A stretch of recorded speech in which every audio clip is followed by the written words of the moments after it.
Greetings!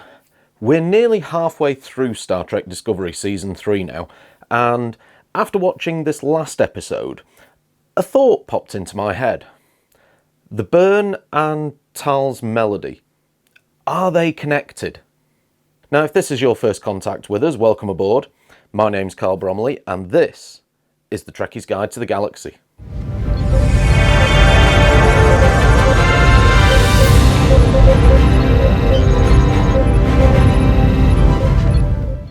Now, don't forget, folks, that we've got another theory video coming up on Wednesday about Burnham's future aboard Discovery, so if you don't want to miss that, be sure to subscribe to the channel and hit the bell for notifications. That way you'll know as soon as it goes live.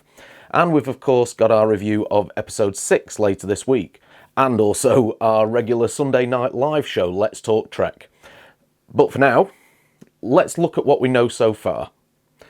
So, the burn happened about 120 years prior to when we now find ourselves. All dilithium in the galaxy became inert and caused any ship with an active warp drive to explode. This meant that large spacefaring civilizations, such as the Federation, sustained huge casualties, with the populations of some species, such as the Trill, being completely decimated. And after their subspace relay system also went down, the Federation now struggled to keep communication lines open. Now, no one knows if the burn was a natural occurrence, an accident, or if it was some sort of attack. So let's take a look at each of those possibilities. Dilithium, as we all know, is a crystal, and it's used in the majority of warp cores to control the reaction of matter and antimatter.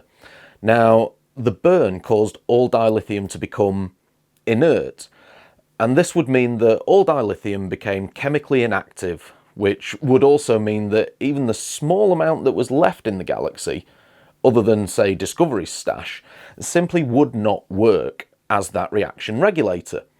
And as we have seen that fragments of dilithium are being used as payment to people, enabling them to use their warp engines, I'm wondering if the wrong terminology has been used to describe what actually happened to dilithium as a result of the burn. As I mentioned, we've seen that there are small active fragments of dilithium in existence. So I'm wondering that if instead of all dilithium becoming inert, what actually happened was that all dilithium crystals cracked or shattered, as this would surely have the same effect on any ship with an active warp core. So, making these assumptions changes the question slightly. Who or what could shatter all dilithium in the galaxy?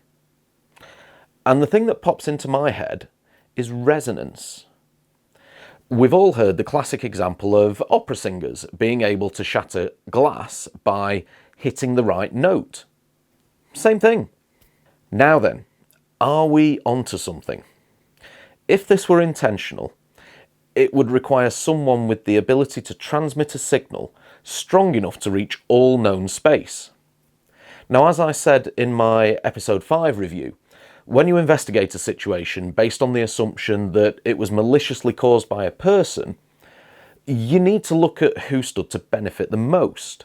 And from what we've seen so far, the Orions and Andorians. Now, assuming that the Andorians were still a member of the 350 world strong Federation until the burn, it's not likely that they were the culprits.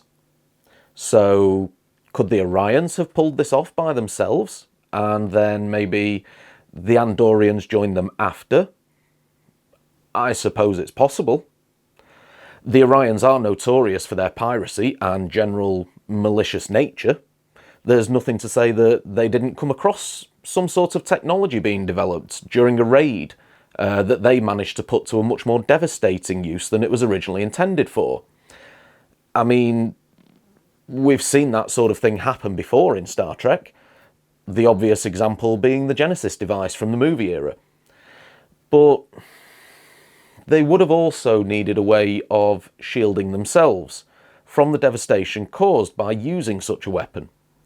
So, as much as there is a possibility for there to be a bad guy at the heart of the mystery, I feel like the season's going in a different direction to the first two. They did focus on a big bad each time, but something's telling me that that's not the case here. So, that leaves us with any theories that the burn was some sort of accident. Now, this is where you can really let your mind loose because it opens up so many possibilities. Is it perhaps due to a transmission from an advanced race of some sort that wasn't even aware its transmission was destructive? Again, something we've seen before with the probe from Star Trek IV: The Voyage Home. That thing almost wiped out Earth just by trying to chat with humpback whales. Or could it be a race from an alternate universe, subspace or realm or dimension? Maybe they've been trying to contact this one, or perhaps study us, completely unaware that what they were doing would cause this catastrophic event. Or has something happened naturally on a galactic scale?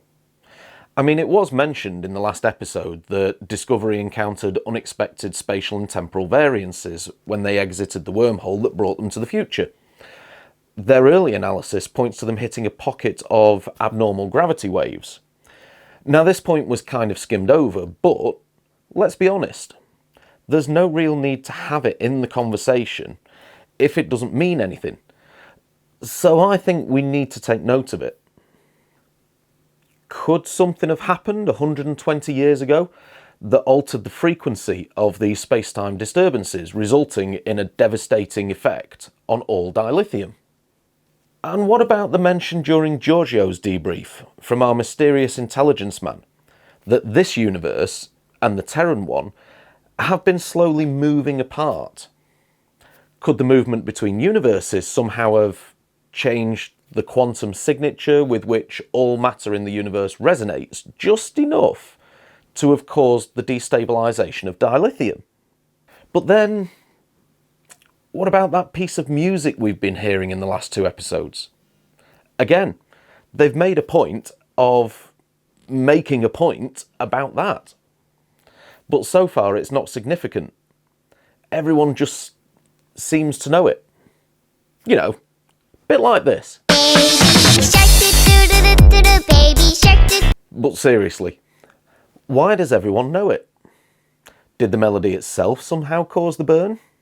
Or if the burn was caused by one of the possibilities pointed out earlier, say a more advanced species, one from another universe, subspace realm or dimension, and they now know that they've accidentally caused this catastrophe, which has separated and stranded entire worlds from each other, have they sent the melody as a message to try and bring everyone back together somehow? To try and repair at least some of the damage that they've done? Kind of like the way the caretaker from Star Trek Voyager was taking care of the Ocampa after accidentally devastating their planet's surface. Now that theory I really quite like, especially when you consider that the season so far is heavily focused on the need to bring people together. We're seeing that recurring theme in every episode, and not just on a galactic level, but on an individual level as well. And this melody's been around since Senatal was a child. We know that the Trill hosts can live for over 100 years, so Admiral Tal may well have been alive at the time of the burn, or born shortly after. And so he could be one of the original carriers of this message in a melody. Perhaps with some analysis they could translate it and find out what it means. It could even be the key to helping the crew of the Discovery rebuild the Federation. If it's already known far and wide across the galaxy, then it creates some common ground. Once you can find that, you can start to build trust. And from the look of this time period so far, as has been demonstrated by both the people of Earth and the Trill, that's a big thing that's missing to help bring everyone back together at the moment. The fact is, we really have no idea yet who or what caused the burn, or what this melody represents. But what they have managed to do this season is seriously hook my interest, and I can't wait to see how all these different elements that we've seen so far start to come together. Well, thanks for watching, guys. I hope you enjoyed this theory video, and if you did, please smash the like button for us. I'd love to hear what you think about these theories, or indeed any theories you all have about where the season's heading. So drop those down in the comments below and let's discuss. Also, as I mentioned, we've got another theory video coming in a couple of days' time, so make sure you subscribe to the channel and don't forget to hit the bell for notifications so that you find out whenever we post any new content. And until next time, set a course for home. Warp 6. Engage.